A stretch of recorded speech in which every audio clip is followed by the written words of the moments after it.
Well, good afternoon, everybody. Welcome. It's great to see so many people here. In addition to this standing room only crowd here in Washington, I'm told we have over 300 people registered online as well. Thank you for joining us for the launch of our latest task force report, U.S. Economic Security, Winning the Race for Tomorrow's Technologies. You can pick up your copy outside. Yeah, in the decades following World War II, the U.S. led an effort to create an international economic order that was designed to promote growth and efficiency through trade liberalization and global integration. And today, that rules-based system is very much under stress. The global system is being rewired in part because of great power competition. And economic security, the convergence of national security and economics, has become the new front line of strategic competition over foundational technologies, including artificial intelligence, quantum computing, and biotechnology. Over the last 10 years, the U.S. has increasingly intervened in the economy by deploying a range of tools: export controls, restrictions on inward and outward foreign investment, industrial policy, and even tariffs to safeguard technologies and resources believed to be critical to our national security. And yet the new economic security paradigm has not yet been fully defined. Any administration, current or future, is going to face the same set of questions: how and when to intervene in the market, what guardrails should guide the instances and extent of intervention, and how do we ensure that we're able to compete effectively against China? And that's why CFR convened this bipartisan task force on economic security under our Real Econ, Reimagining American Economic Leadership initiative, to help policymakers address these kinds of questions. The report reflects nearly a year's worth of hard work from our co-chairs, the project director, task force members, observers, as well as our staff here at CFR. And the task forces are really one of our preeminent products of the council. Now, I have to admit, I directed a task force in 1999 on the economic development in the Balkans, and I'm reasonably confident this one is going to have more impact than that one did.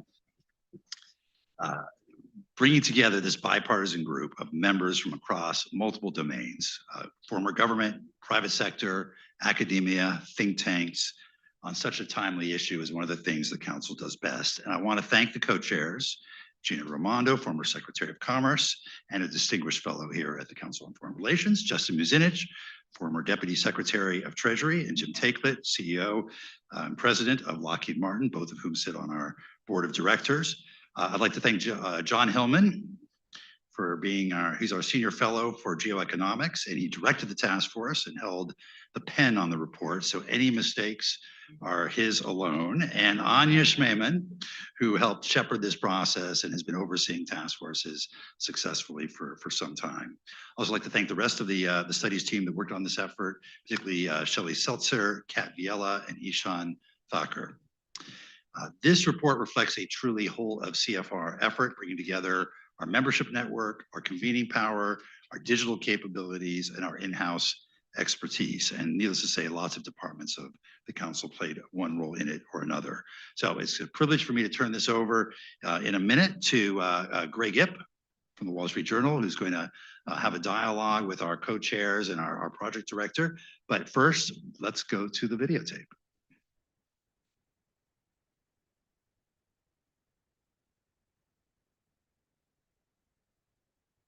The strength of a nation is no longer measured solely by its military, but by the resilience of its economy. In boardrooms, factories, and labs, the future of American leadership is being decided.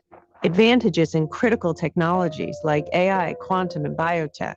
That's what will define the next generation and determine who will lead. This isn't just an economic challenge. This is a national security imperative. Winning allows the U.S. to take first and full advantage of commercial, military, and other related benefits, such as shaping global rules and standards. But if we lag behind our competitors, the world's most promising technologies will fall into the wrong hands. China's government is pouring hundreds of billions of dollars into foundational technologies with the aim of surpassing U.S. firms and displacing American leadership. And China's already demonstrated it's willing to weaponize its supply chains, including its near monopoly on critical minerals, which are essential for semiconductors and other vital components. Take biotechnology. The U.S. depends on China for roughly 80% of the basic ingredients for antibiotics, fever reducers, and many other common medicines. And American companies are increasingly outsourcing biotech, R&D, and manufacturing to China. These deepening dependencies are leaving us more vulnerable.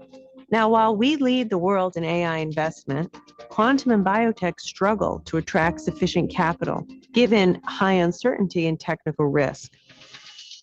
So to meet these challenges head on, the Council on Foreign Relations convened leaders from across the public sector, industry, and the military to create a roadmap for how we win tomorrow's technologies and strengthen American economic security.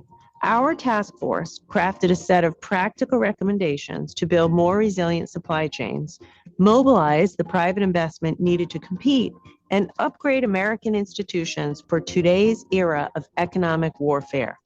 First, economic security begins at home, and we need to invest in American manufacturing capacity to produce strategically important goods, everything from data center components to advanced biomanufacturing.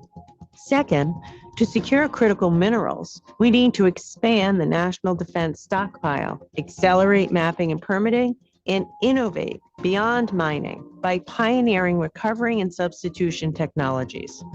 To spur private sector investment for quantum, we need to lead the development of the world's first utility-scale quantum computer through Pentagon procurement. And finally, we should establish an economic security center at the Department of Commerce to strengthen government coordination, upgrade technical expertise, and deepen partnership with the private sector. All of this won't be free, it won't be easy, and it won't be fast. But we have a network of partners and allies to draw upon. And we have something that nobody else does, namely America's innovators, entrepreneurs, investors, and workers. All are second to none.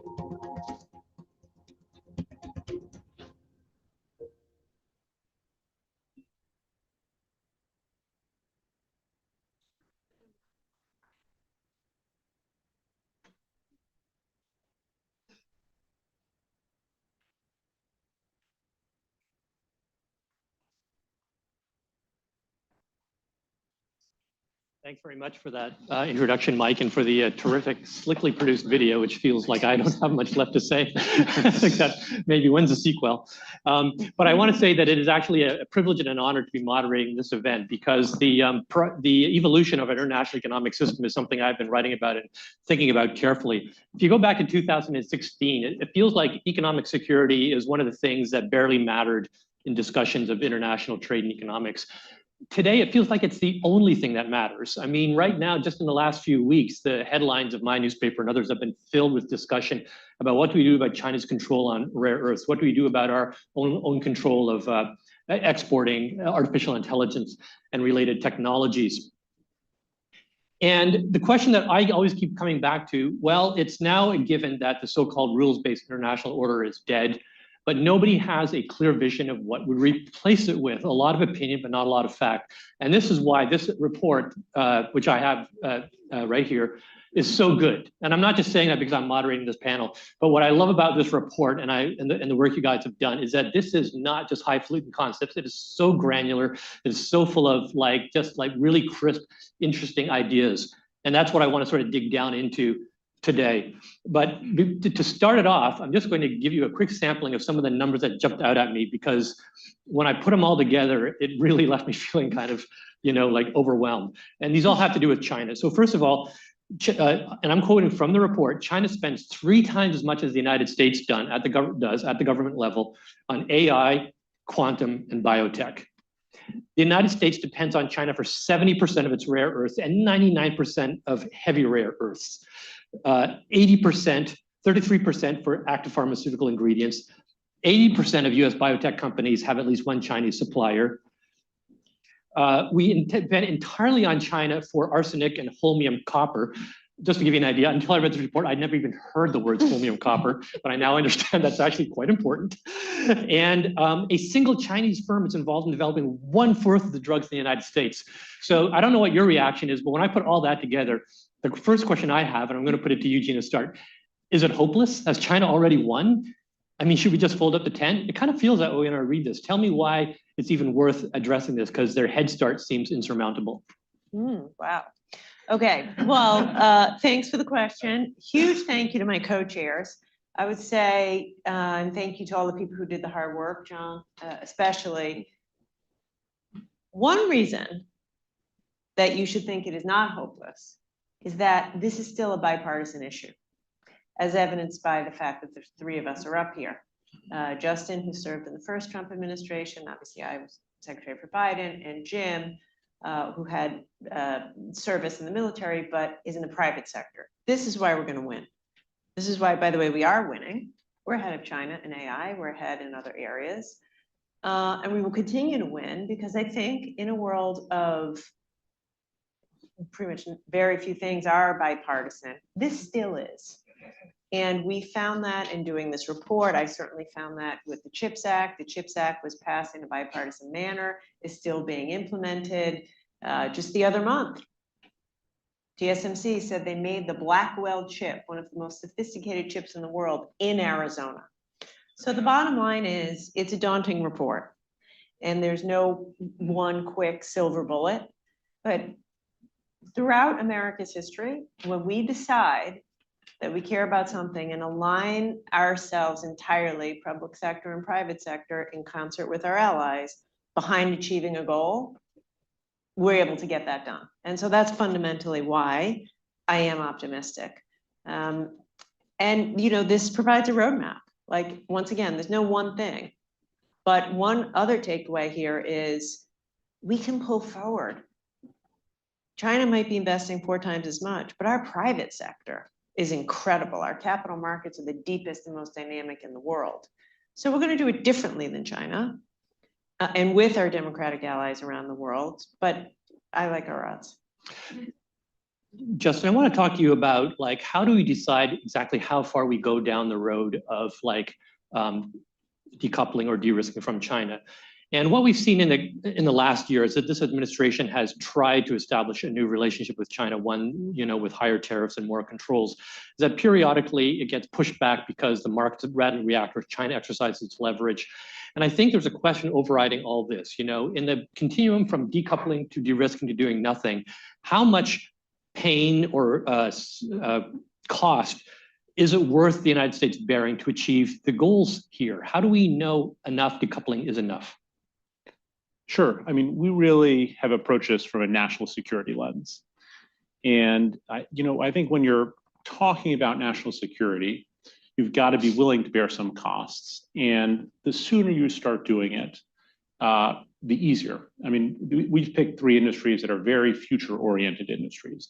And our view is, if we start today, it will be much easier than waiting to a point where China uses its leverage on our supply chains to try to get some sort of foreign policy outcome. So, the both sides of the aisle. I mean, if you ask, what is the most fundamental use, for instance, of taxes that both sides of the aisle would agree on? It's to fund the Pentagon and fund the military. And if you see, some of what we're talking about through that lens, this is national security in the same way that buying a plane might be national security. We cannot let China have control over, for instance, basic medicines for the country. Then I think as a country, you have to be willing to bear some costs. We say that in the report, but it's much better to do it now than to wait. Given that the affordability crisis seems to be on everybody's lips in recent weeks, is it really viable to say that for the sake of economic security, Mr. or Madam American public, you're going to have to pay more for drugs. You're going to have to pay more for, electronics and so forth. It doesn't seem like a popular message. It's not a popular message, but I mean, it has to be framed in the right way so that it's about national security. And B, in terms of what we actually have the government spending in the report, the amounts aren't that much. If you add it all up, it's sort of low single-digit billions. Low double-digit billions, high single-digit billions. And you compare that to the 300 billion we're taking in through tariffs, or sort of what foreign companies have committed to spend in the U.S. with Trump's deals. I think it's pretty affordable. Jim, I want to turn to you now. You're the practitioner here. You know, you build some of the most advanced and important weapon systems in our arsenal. Talk to me. I think the F-35 program is a perfect example of the challenges in trying to sort of locate and remove dependencies on China. Walk us through what you discovered when Lockheed Martin turned to that task, and what does that tell the country as a whole? What lies ahead of it if it's going to achieve the goals of this report, which is to really remove any dependency on China? So Greg, in a complex system like an F-35 aircraft, you have to make sure that every single component and every input into that airplane is reliable. It will perform as it's engineered and advertised, and that it cannot be spoofed or hacked or somehow taken control of. And so every single item on that airplane has to be reliable in that way. And if you think about the complexity of an aircraft like this, or a submarine, or a satellite that is used for military purposes, it's going to have, in the case of the F-35, we've probably got dozens of first-level suppliers. Each of them has dozens of suppliers themselves. Each of them has dozens. The supply chain goes down about 6 to 7 layers from the aircraft itself. We have to be able to monitor all of those layers, and we have a system to do that. But now and then, it's almost impossible to get what we call supply chain illumination. Where did every part come from, all the way down to the 6th or 7th layer? There was one example where there was a small magnet that was used in a subcomponent of a subcomponent of a system on the aircraft that was found to be sourced from China. And we first went through a waiver process with the Department of Defense to continue to use it. We had to do experiments and tests to prove that there was no adverse design risk with that part. And of course, we had to go find other sources for that part, of which there were very few. And so that's just one minor example, tiny example of the complexity of the defense supply chain. And our defense supply chain has to be resilient. It also has to be reliable. We can't have things cut off from our country, like titanium, for example, which is the metal that goes into a sophisticated airplane like this. So economic security and national security, as the Secretary has said, they are absolutely intertwined. You cannot separate one from the other. Given that experience, first of all, can you give me some sense of how many years are we talking about from when you first decided that this was something you had to address, when you got to a solution, or even at a solution? And when you extrapolate from your experience, how big a job is ahead of us as a country and all of corporate America? I mean, it took a fairly short time to get the waiver because we could test the component, and it was so minor, it didn't have an ability to degrade the system or the aircraft. Yeah. So we came to that conclusion fairly quickly. But other components could. And so that's why we have to have a really sort of powerful, pervasive system for this supply chain illumination. But that also applies to, in biotechnology, the originating substances that go into the drugs, for example. Yeah. It applies in quantum computing to the very specific lasers and mirrors that are only made in one country. Many of those pieces just made in China, for example, that not only we're going to need these capabilities for national defense, because not only do the aircraft have to be, the best in the world so that we can maintain deterrence from armed conflict, the systems around the aircraft and the command and control network has to be the best in the world. And AI and quantum are going to be critical to us having the most robust systems in the world, so we and our allies can continue to deter armed conflict among great powers. Could you give an estimate on how many years away you think we are from achieving that goal? It'll be a never-ending challenge. Yes. And so, as was stated, you can't not pursue this. You can't give up. You just have to say, we're going to get more and more deliberate about having our own supply that's reliable and resilient. And work with our allies. I mean, so often I think, at least when I've spoken about economic security, a conclusion is, oh, so you want to make, mine, and manufacture everything in America. No, not reasonable. In biotechnology, for instance, The numbers that you offered at the beginning as it relates to China and using their contract research organization are scary. But Korea has some of the best CDROs and CROs. Europe, same thing. So we were talking earlier about Japan, has some incredible technology. So it's important to do what we can here that we need to do here, but also get very serious and strategic about working with our allies around the world. And Secretary, I think if we are deliberate about this as a country, industry, government, Congress, et cetera, there are real opportunities right now to bring those allies into very specific recommendations that even we have on our report, right? So for example, President Trump has been very successful in garnering commitments from our allied countries to invest in the United States. Well, there are a number of investment opportunities in our report alone, and I'm sure there are many more, where if we could match those obligations of investment in the US from our allies to projects that would help bolster national and economic security together, then I think that's a real win for everyone. Justin, I think they've raised a very important point here that is much more efficient to keep our allies close and essentially share the burden of these technologies, often many of which involve enormous economies of scale, not just in the research and development, but in the production. But is it, we're in an era now, as I said at the opening, where the idea of free trade is kind of very unpopular, right? So in your view, is what you're talking about here is a bespoke set of arrangements that focus solely on specific security products? Well, we'll have a set of trusted allies on the F-35 or something like that.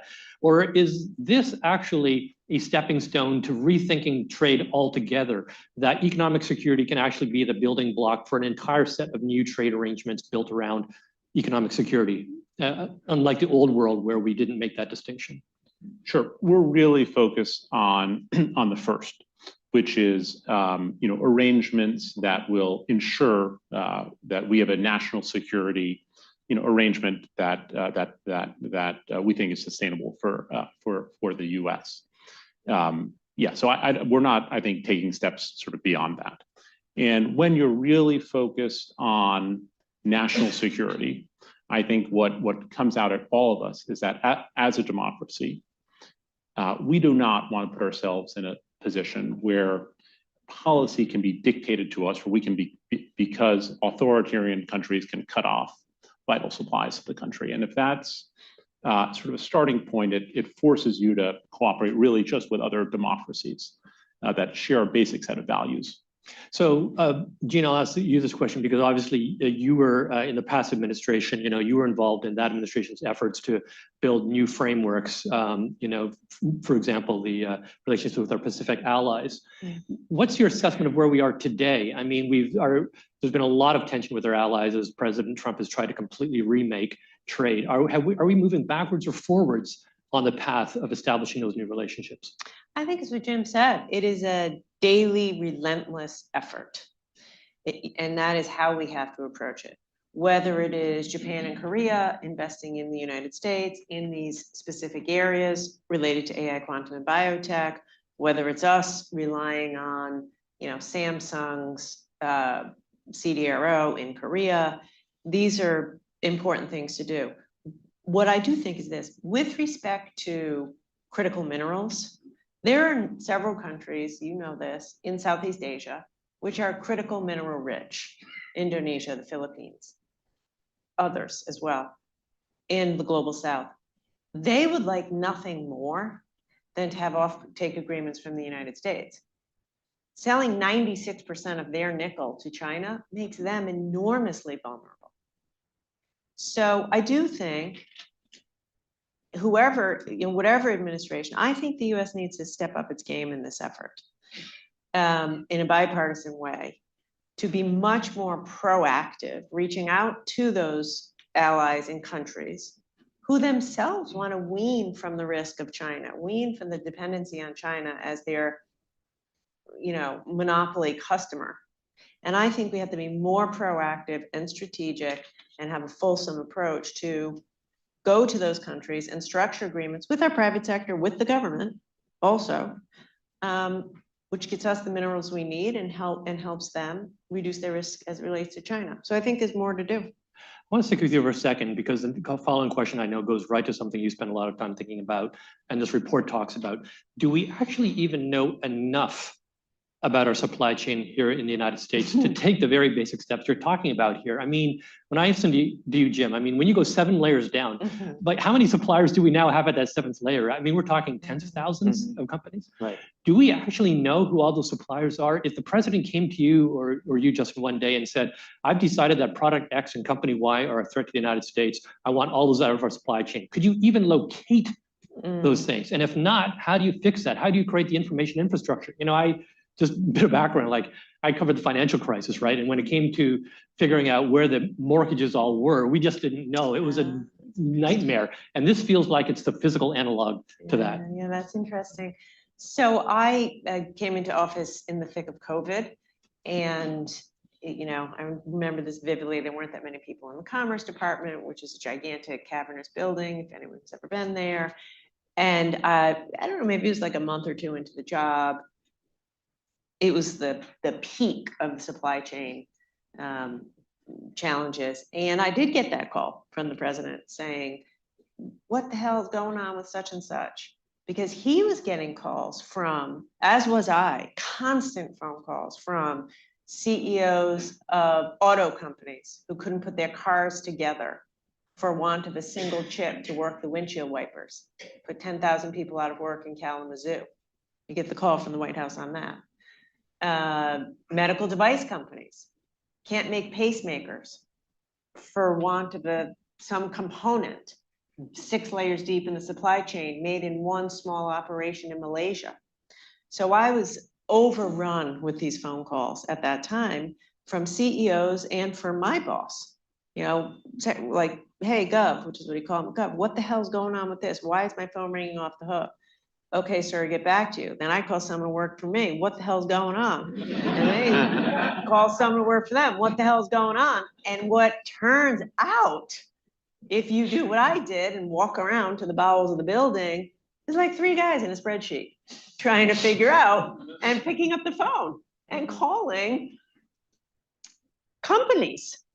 So we had a lot of work to do. Now, because of COVID, we in the government, probably like every business, really picked up our pace.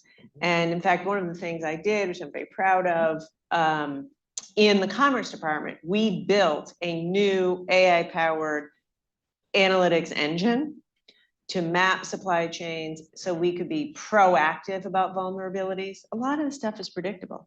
If you know that a single critical component is made by one small family-owned business in Malaysia, you have a problem, fix it. It could be a typhoon, it doesn't have to be COVID.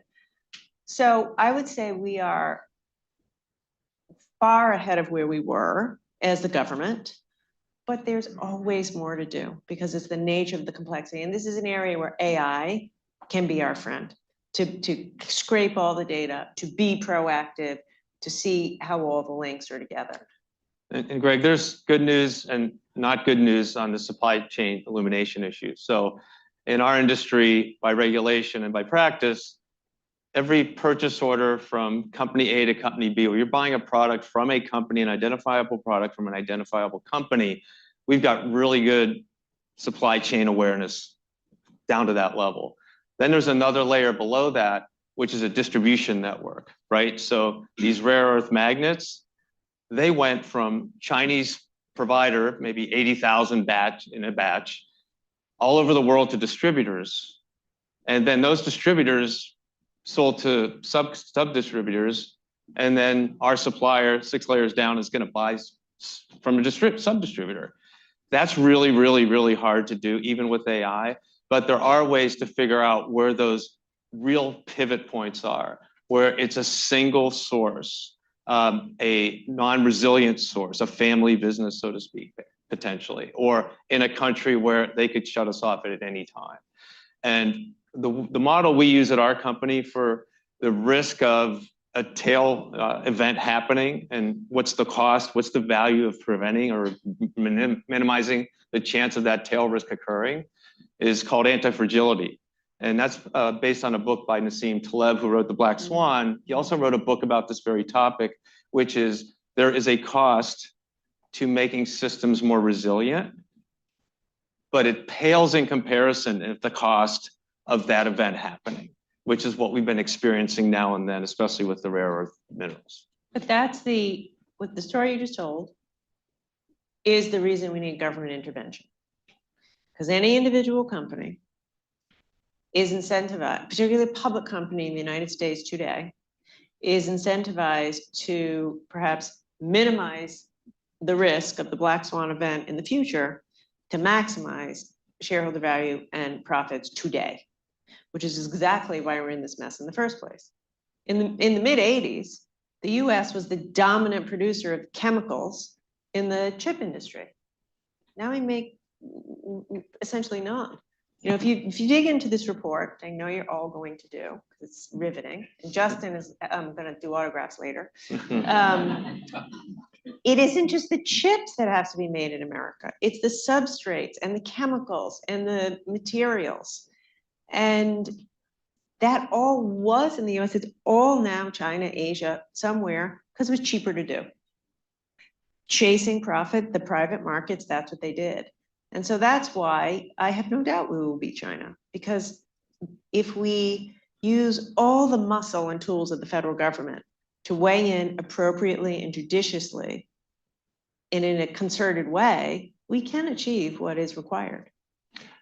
Justin, I want to drill down on one thing, on a specific theme in the report, because you guys, at the end of the process, chose to focus on 3 specific technologies: artificial intelligence, quantum, biotech. Why those 3? You could have chosen lots of others. What was special about these? And excuse the cynic in me, but I mean, I've read lists from 20 years ago about all the breakthrough technologies we had to dominate, and it's full of things like additive manufacturing and fuel cells and virtual reality and so on. And like 5 or 10 years later, no, we discovered they weren't that important. Walk me through why you guys concluded that these 3 were special and needed the, visible hand of the government. Sure. I mean, there are others we could have chosen, but we chose these 3. I mean, first of all, we had a process sort of within the group. We had a terrific group of task force members, many of whom are here today. And this is a question we debated. We actually created a poll to sort of get people's views. And we coalesced around these 3 because it's our sense of where the puck is going. I mean, they're important today, but if you look out 10 years, if we're not winning in these industries, or if we're highly dependent supply chain wise on China in these industries, we're going to face real national security risks. And AI and quantum are a little different than biotech, since the biotech industry is so well developed today. And that one we focused on both because it will be even more important in 10 years, but also because in that industry we've sort of really gone backwards. I mean, if you look, 20 years ago we started outsourcing testing in biotech to China. Then we started outsourcing manufacturing, and now we started to outsource innovation. And if you just look at sort of basic patent data around that, in 2000, China had basically 0% of patents in biotech, and recently they surpassed the US. So we have to be just very careful in terms of what's happening with biotech supply chain, especially given all the innovation in biotech. And Greg, just to add quickly to Justin's points there, this is a set of technologies with pretty significant dual use capabilities, and I think that was another one of the primary criteria that the task force members were thinking about. You're right, there are others: robotics, fusion. It could have been a longer list, but these 3 are also important because they're increasingly used together, right? So it's sort of less useful to kind of study them in isolation as they're being used for things like discovering new materials. So that's sort of why they worked well as a group.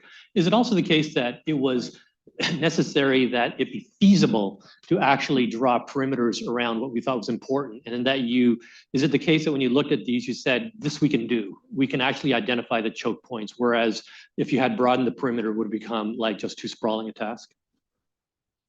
Yeah, I mean, I give the co-chairs credit for focusing us on 3 areas. Again, could have been a slightly longer list. We could have gone on for slightly longer as a task force. We wouldn't be launching this today, maybe.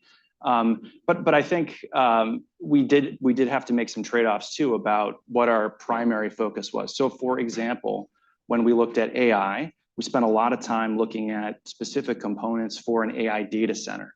We acknowledge that broader US infrastructure is critical for the ability of US data centers to operate, but we decided to focus primarily on the components within the data center. So we made a couple framing trade-offs like that so that we could go deep and get some of the granular information that's in there.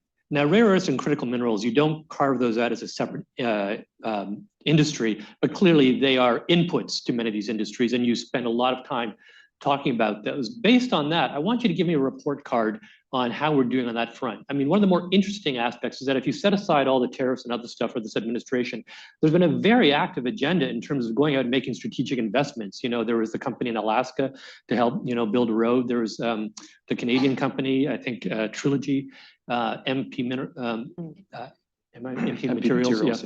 Yeah, I can't name them all, but there's been a lot going on there. Just tell me, is this going in the right direction? Does it look like we've figured this part out? What's good or what's lacking in this approach? Anybody want to tackle that? I mean, I think this is an exciting period because there's a willingness to experiment right now with the full set of tools, right? I think we've been seeing a lot recently with equity, which is a newer development, but equity is just one tool, right? And so we also focus in the report on other tools the government has, the procurement power of DoD, the ability to, in some case, make advanced market commitments. So I think this is coming at a point where there's definitely a willingness to think creatively and to think about how do we use these finite public amounts of money to catalyze larger pools of private capital. And I mean, I give the administration actually a lot of credit on this because I think they're being very creative. Deals with Australia, price floors for U.S. development of critical materials. And you know, Secretary Bessent said something which I thought was absolutely right. He said he was sort of surprised China had played its hand on rare earths because it's not a hand you can play too often without spurring a reaction domestically. And I think they've woken us up a little bit, and you're going to see more and more of it. And Greg, I think one of the important conclusions of this report is that government intervention is not always appropriate. It's appropriate in cases of market failures, like Gina was describing, where, hey, it's so much cheaper for a public company to go do or buy something in China than doing it in the US. So that's a market failure. We're not protecting our ability to continue to produce because we're doing that short term as a company quarterly decision to get a little bit cheaper component from somewhere else. That's a market failure. The government should help address that. The other is this notion of external supply chain inputs that can be constrained or stopped by a political actor in another country. If you have those two circumstances, we feel, and the report describes it as government intervention of some kind is probably appropriate there, but not necessarily appropriate for every issue we have in economic security. Well, let me stay on that topic for a moment, because that too is also an active subject of discussion. This administration has intervened in markets in a way others have not. Gina, you were key in conceiving and executing the CHIPS Act, right? And it had a very specific way of approaching the question of how do we bring chip manufacturing back to the United States. So Intel received approximately $10 billion in commitments. This administration said, I think we'll do something different. We'll just sort of threaten tariffs and make Intel give us 10% of their equity. Is that the right approach? To go to Jim's question, when is it right and when is it not right for the government to be that directly involved? Yeah, I think a few things. Often people will say to me, I think as you did earlier, oh, there's a new era of industrial strategy, government's getting involved. I mean, kind of. Like the US has been subsidizing the airlines, agriculture. It's not unusual that we've had some thumb on the scale by government and industry. And it is certainly not unusual that the US government would make investments in our national security. Now, in the depths of the Cold War with Russia, we may have made investments in certain things, and today it's technology. So it is true now, there is bipartisan support for quote unquote industrial strategy, or I consider them just fundamental investments in American strength so we can compete.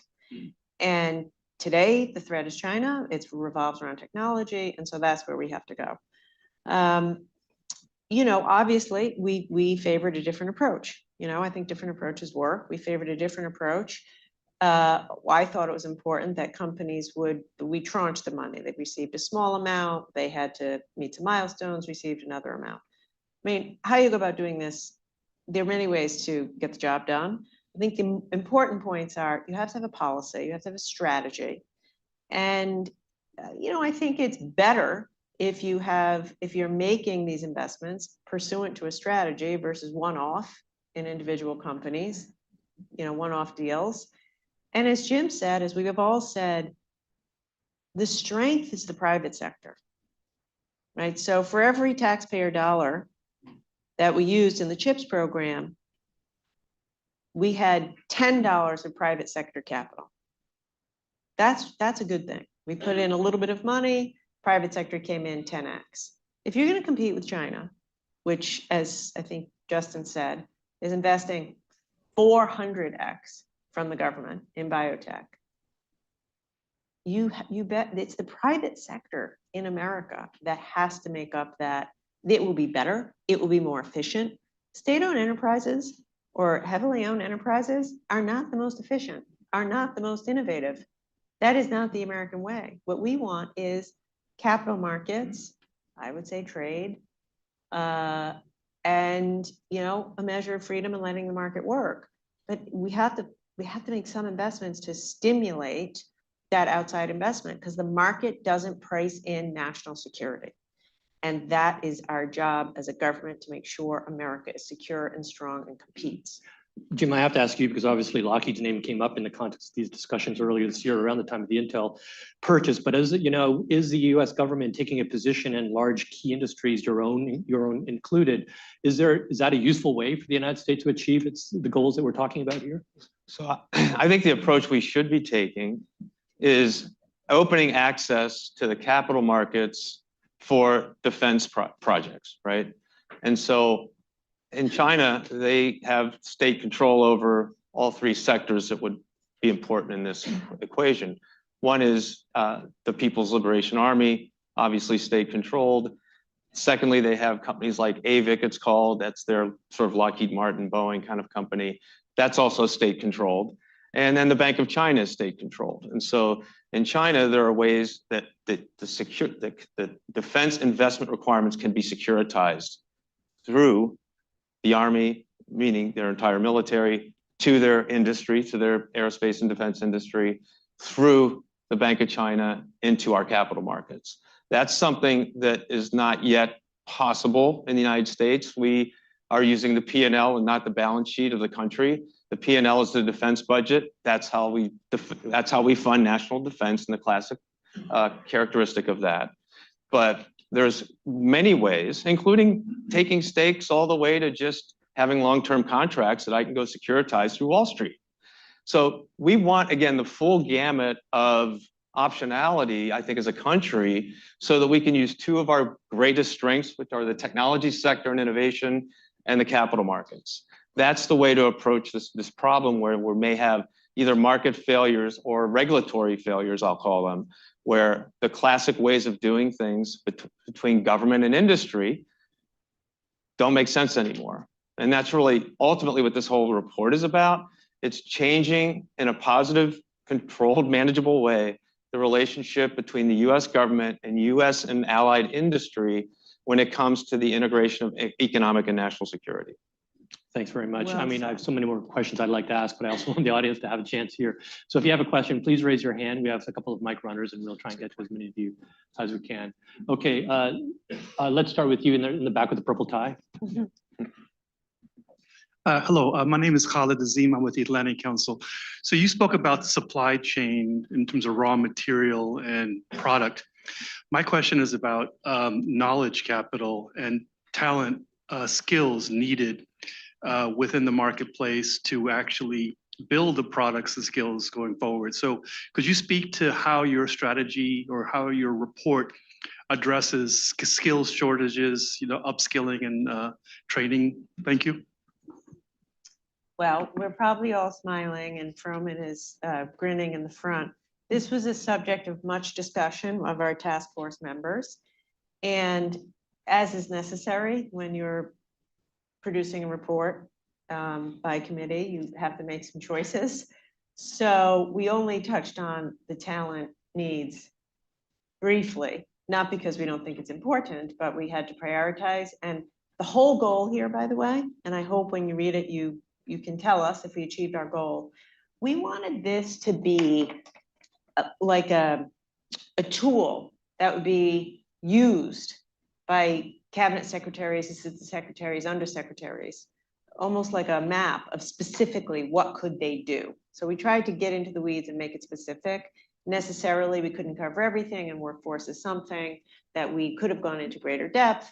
You know, you hear the president talking about more apprenticeships. You saw CEO of JP Morgan making a monster investment, including in apprenticeships and reskilling.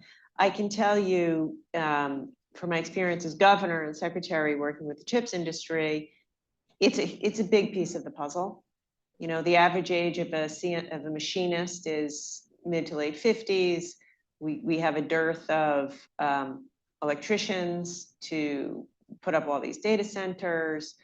AI, we need to massively upskill people for AI. So I think it's essential. It's part of the ecosystem. And perhaps you should have another report on just that. Yes, over here. Hi, Nelson Cunningham, formerly with the State Department, before that, McCarty Associates. My question is for Secretary Raimondo. You talked about your experience overseeing the spending of hundreds of billions of dollars in the chips industry and others. What lessons do you take from that? What would you have done differently? And how would you redo it today in the context of this report? Thank you. Nice to see you, by the way. So, that's a great question. I will say it's hard to get right. Whether you call it industrial strategy, equity, grants, whatever, making these sorts of bold bets in the political context, there's, you know, one way to get it right, 1,000 ways to get it wrong. So lessons I learned, it must be bipartisan at every step. You know, at any time that we would, I think we did a pretty good job of this, but at any time that we tried to, you know, maybe gain political advantage from our success, or this became trumpeted by just Democrats, it's really not a good way to do it. Because for this to be successful, it has to still be successful a decade from now, which means you need bipartisan support the whole way through, and you will make mistakes, you know, through the passage of time. And so you need both parties, leaders of both parties and industry to say this was a good thing. Second thing is you have to hire the right talent. I was blessed. I was able to build a team from scratch. I hired a couple hundred people. And I went to Wall Street, I went to Silicon Valley and recruited the best investors and technologists I could find. Now, I was criticized for that by some folks on Capitol Hill. Why are you going to Wall Street? Why don't you have more policy analysts?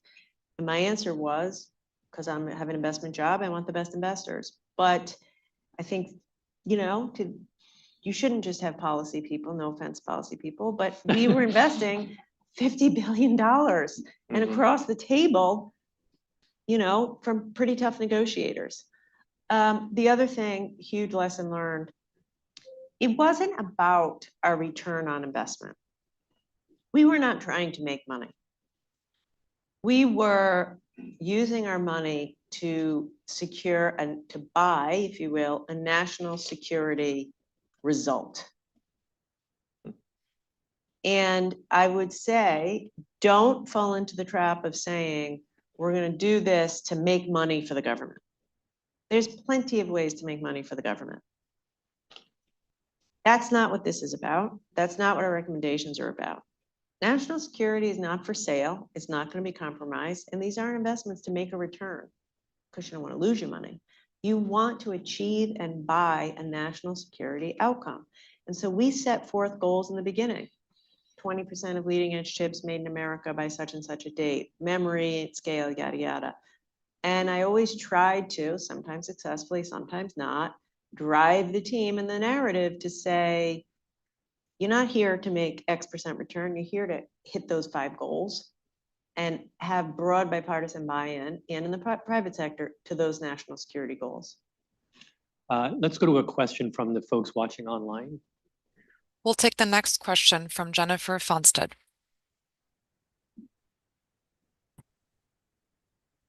Hi, thank you. I don't know if you can hear me. Jennifer Fonstead here. I'm a venture investor for the last 28 years here in the Bay Area. And I wanted to ask a question about communications and space.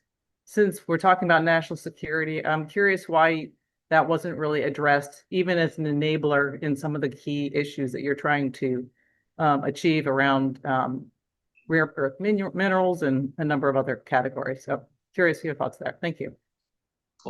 Communications that because that's right. Yeah, communications and space missions are part and parcel of everything that this report talks about.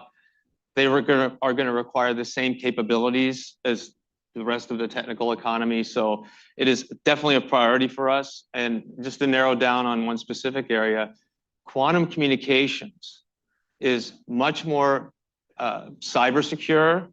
It's much more encryptable. And by the way, it can decrypt other coding systems. So therefore, it is a critical part of our communications infrastructure.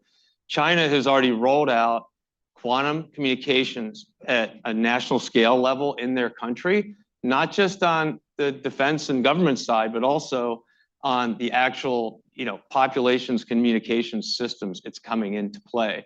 It's a much more, efficient, energy efficient communications mode. It's again more reliable. You can put a lot more data on a hertz of spectrum and all of this. So quantum is critical to communications advancement for us. And a lot of that communications is going to be to, from, and among space satellites and space devices. And I'll just add that the task force before this one was focused on space. So we've got more for you on the CFR website. Also, my sense, Jonathan, is that you pick technologies which are in some sense foundational general purpose technologies, and all these other applications sit upon them, right? So getting AI right is important to getting space and communications, countless other things right. Is that a fair statement? Yeah, that's exactly right. And we've got examples in the report too of both dual use of each technology and then some of the overlapping uses as well. Yeah. And to go all the way to the ground, weather events are getting more dramatic and more damaging and dangerous. And so we're using AI with our partner NVIDIA to figure out an AI way to essentially predict or very quickly identify wildfires before or as soon as they start. Or we can, Gene and I worked on this actually for a time in the Biden administration too. And we're still pursuing it, by the way, just so you know, that we could eliminate mega fires in the United States in the next 5 to 10 years if we were able to introduce this technology in a way that was scalable. And so for it to be scalable, we have to have all the inputs on the AI side that we've been describing in the report. Okay, let's see. You at the very back on the aisle. Thank you. Hi, Brendan Bordelon, tech reporter with Politico. This is a question for former Secretary Raimondo.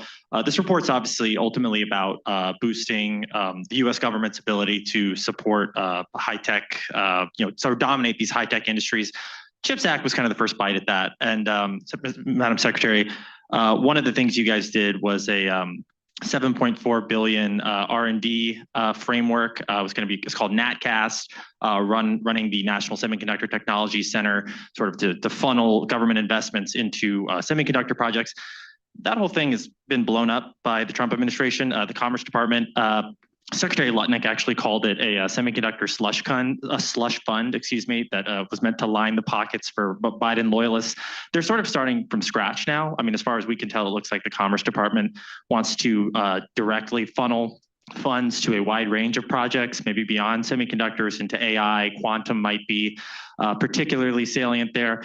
I'm curious if you have a reaction to Commerce Secretary Lutnick's comments on that project, and also if you have any concerns about the change in approach, sort of starting from scratch with this 7.4 billion. Yeah, thank you.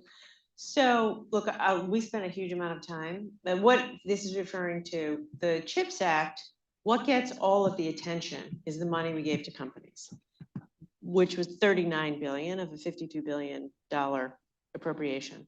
There was 6 or 7 billion for research and development. Congress passed it for research and development and more cutting edge. They asked us to set up a venture fund. They asked us to, real cutting edge, next generation stuff.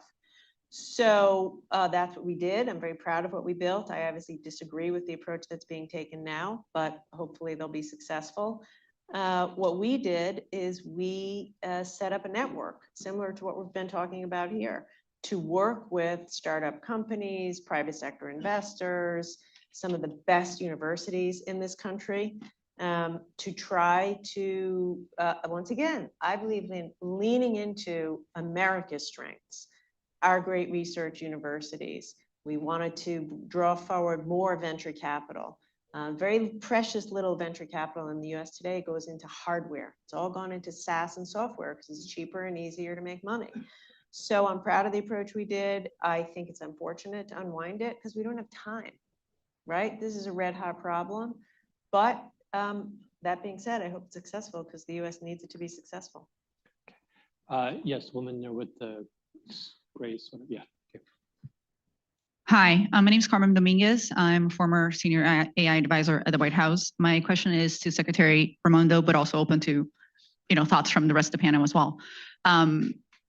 Back in July, just before the release of the AI action plan, we reverted months of export controls around H20 chips. We're talking about, staying ahead of China and the much higher investment that China has already on all these fronts, right? Can you talk about that? Some of the argument that was given at the time was that by enabling China to buy H20s, that would somehow slow down their own production of more advanced chips. And we're even talking about selling other even more advanced chips than H20 to China. Can you talk about whether you see this as a sort of a logical fallacy, or what are your thoughts on this? Yeah, thank you. So I'm a firm believer that the whole trying to beat China by holding them back is not a winning strategy. I think you win by playing offense and investing in our considerable strengths, which is what we say here. That being said, export controls are like a very powerful tool in the toolkit that the US government has. And I think they should be used with our allies in a precision way to deny China the most cutting edge technology that we have that they don't, that they will put in their military. They have a civil military fusion policy. There's no private sector in China, essentially. Whatever the private sector develops, the military can have it. So I believe then, I believe now, we have better, more sophisticated chips, and we shouldn't allow them to have it. At the end of the day, export controls are about national security. America's national security should never be for sale. America's national security shouldn't be compromised. And so there's a lot of different ways to use it. But I think what you have to say is, but nor should it be too broad, right? Denying US companies revenue is a bad thing. That's why it has to be used in a precision way. And it's hard. I'll be the first to say I'm certain we didn't get it right every time. It's just really hard in an ever-changing technology. I think the important thing is those tools are our national security tools to secure America. And they have to be used in pursuit of that goal, period. Yes, so can I get your thoughts on this? Because I think this, the Secretary is touching on a really key tension point right now. It feels into the industry and some of its supporters in the administration, they argue that it's in the interest of the United States for the world, including China, to be as essentially dependent on the US tech stack as possible. And when you impose restrictions on the sale of our best stuff to China and others, you work against that. How would you approach that balance? Yeah, I mean, there's no perfect answer. I mean, there are arguments on good arguments on both sides, and it's a judgment call. And it's tough to second guess the people who are seeing intelligence every day and trying to make that call. I think everyone's aware of the dependence argument. So I think a lot of it comes down to the specifics. I will say, one of the recommendations in the report is to set up this sort of economic security center at the Department of Commerce. And one of the reasons for doing that, for this to be successful, as Gina has said, you need bipartisan support, but you also need it to be you need a continuous effort over time. You need to sort of work at this over the course of a decade. And we think having this sort of economic security center will allow more continuity sort of from administration to administration. Would the center be like de novo, or would essentially fold into it many existing abilities and authorities? Would you take like the BIS and fold that into? It's a great question. I think it could be done in many different ways, but the point of it, and I don't think it's very expensive. I don't think we're suggesting a new department or a huge new bureaucracy, but at least my experience, and I think I can speak for Justin and any of you who've been in these interagency processes, they don't collaborate as well as they should. You with me on this, if you've been in these processes?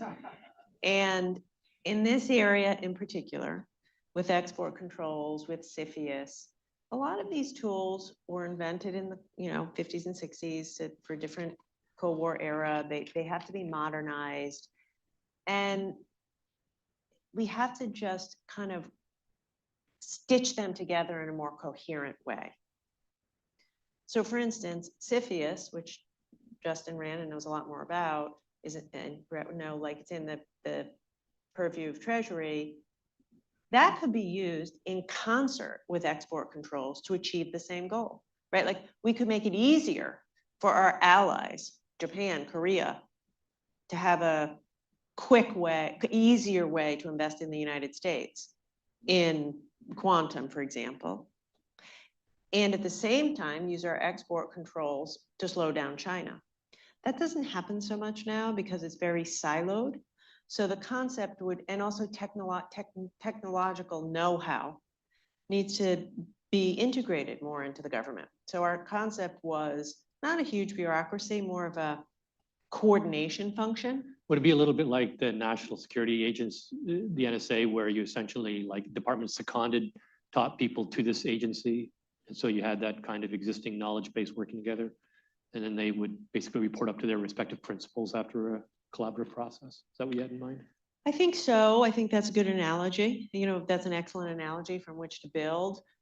But also, it is important that there be a lead agency. Decisions actually have to be made. Right. If you go back to first principles, this is a situation that requires continuity, as Justin has said, over decades or maybe longer. It's nationally important, so maybe cabinet level, nationally important. And you want to have the political staff turn over with the election results from the country, but you also want to have a professional staff that stays along the way. There's two examples of how that's done already in other areas of security. National security is the Defense Department or the Department of War now. It has all of those attributes, long cycle projects. It has a professional staff and political leadership changes with the elections. The Department of Homeland Security, not as tenured as the National Defense Enterprise, same concepts. And for economic security, I don't want to get into what department it should be, but there should be a cabinet level department that cares as much about economic security as the DoD cares about national security in the classic sense, and the DHS does the Homeland Security in its sense. If you have that first principle concept, pick the place, name it what you want, make it subordinate or separate like NSA. But if we could get those first principles accomplished, this topic should be raised to that level. So we have a former Commerce Secretary and a former Undersecretary of the Treasury here. May I suggest the two of you have a game of rock, paper, scissors, and the winner gets to decide which department has the security center? Make some news right now. Yeah. That's right. Well, the report says commerce, so I'm going with that. Okay. Yes, right there, please. Just wait for the microphone here. Thank you very much. Joe Gasparo, Roebuck of Canada. Congrats again. Great task force. Speaking about broader agencies, how will the DSC or the Export-Import Bank kind of play into all of this, working with Commerce, Treasury, State? Thank you. Yeah, thanks, Joe. We've got a section toward the end of the report that takes a step back and says we need to upgrade our broader economic security toolkit because we've sort of noticed some deficiencies as we're looking at these three areas of technology. And in order to be prepared for whatever the next set of technologies is or whatever the next set of challenges is, we need to invest in making some improvements. And so on that list, we are recommending reauthorization of DFC with some enhancements, including fixing its equity authority, for example. We're recommending reauthorizing EXIM. And then we've got some other recommendations in there too that would help with mobilizing private capital more broadly, because I think that's a theme that you've heard in a lot of this, right? Is that we're not going to spend public money at the scale that China is, but we've got these capital markets, and that's a major advantage. Can we have time for a few more questions, but there's one question I do want to ask because it's surprising to me that so little attention, I don't think there's any attention in this report to tariffs. And yet that seems to be a very important issue right now. And in fact, there was a Supreme Court case heard last week precisely around the president's authority to use tariffs in pursuit of national security. So my question to the panel, and anybody can answer this one, do tariffs have a role in achieving the economic security goals that you've talked about here? And if so, what is that role? Sure. Yeah, I'll start. I mean, I think they do. I mean, they're one tool, as Gina said. There's a whole toolkit, and it would be the U.S. should always sort of consider all tools, especially if a country is engaged in a heavy subsidization. I think there's a strong use case for tariffs to create a fair market, and if national security is implicated, that case is even stronger. But there are also other ways to achieve those goals, as the administration is showing with price floors and otherwise. So it's just one tool, and they have a place. I agree totally with that. I mean, there's certainly a place, especially, the competition with China, which is famous for subsidizing and dumping. There's a role for tariffs. But I think precisely because tariffs get so much attention, we felt incumbent to say, there's many other tools at your disposal. And like it would be incredibly powerful if Secretary of the Defense, Secretary of the Treasury, Secretary of Commerce could sit together, that there's a plan to have secure mining, processing, and manufacturing of the most critical minerals. And in some instances, we would use, here's how we're going to use tariffs, here's how we're going to use tax incentives, here's how we're going to use investments, here's how we're going to use DoD procurement. By the way, there's stockpiling. You could make an equity investment in an early stage company, but you could also provide a purchase order, which is sometimes, the difference between survival and not for early stage companies. So the point of our report here is open the aperture and combine all these efforts pursuant to specific goals. Yes. Thank you. Federico Steinberg from CSIS in Georgetown. I want to ask about the role of Europe. You mentioned Japan, Korea, some countries in the global south. Europe has some technologies that are advanced, others not so much. So in the report, it figures out as having some role, or your thoughts on that? Want to take that, Justin? Sure. Yeah, I think Europe has an important role to play. Its economy is not as fast growing as the US. There's not as much innovation in Europe, but they've got a great manufacturing culture.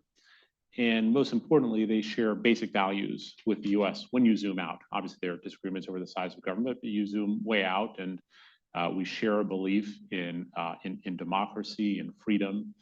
And these are the types of countries we need to partner with as we're looking to create resilience in our own supply chain. So I think they have an important role to play. Well said. Yes, right there.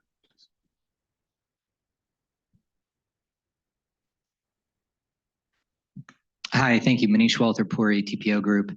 I really appreciate this report. It does a great job of identifying the supply chain choke points and levers for like allied supply chains and market crafting.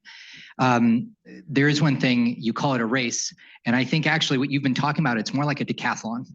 There's many events that are happening, so it's too late to reprint them, or is it? But my question is, there is one area that I find is particularly exposed and is hard. It's a global network. It's multifaceted. It has opaque dependencies, and that's open source code used in machine learning models. And it's pretty crucial, as we found. It has the dependencies, the nth tier problem that you were talking about. It's not subject to. I want to know if you found ways to have industrial policy or some strategy around that to increase resilience, manage risk, make it anti-fragile, bring in capital markets, because it's a critical and untangible layer. Thank you. Yeah, I can address the way that we're managing artificial intelligence in our company, and it's in accordance with the Department of Defense framework, which is we have our own data sets. We don't use external data at all off the internet or open source anywhere else. We have our own data sets for the problems and issues we're trying to solve for. We have our own instances of Claude, et cetera, of the actual AI engines that are either ported through Microsoft or inside our own AI data center, by the way, which is our own NVIDIA chips, only used in our company, by our company. There's no access in and out of that infrastructure. And so we have a self-contained environment to do national security workloads using artificial intelligence. So we're trying to make sure we can get to the cutting edge of all those inputs, but then bring those inputs into an environment where we don't have any risk of either open source code coming in, bad data, or cyber attack, because it's all self-contained. I think we have time for one more right here, please. Thank you. David Messenger from McKinsey & Company. A lot of the discussion today has been about national strategy and industrial capacity, but how will this translate into results for Main Street, prices, jobs, and the availability of these technologies? Want to tackle that? Sure. Well, yeah, it comes back to also a point that Jim made. When you're talking about national security, there's going to be a cost. When we talk about national security and think about investments we have to make through the Department of War, there are costs. And you know, as a society, we have to be willing to bear some of that. Or the alternative is the cost we're going to pay in the future is going to be much greater, and we're going to expose ourselves to national security risk. So, you know, we don't live in an ideal world. There are trade-offs, but the cost of not doing something is significantly higher, and then that becomes a matter of political leadership and explaining that to people. I'd like to say thank you to all the panelists. I'd like to thank the task force for their excellent work on this report. And I'd like to thank the audience for your interest and your questions.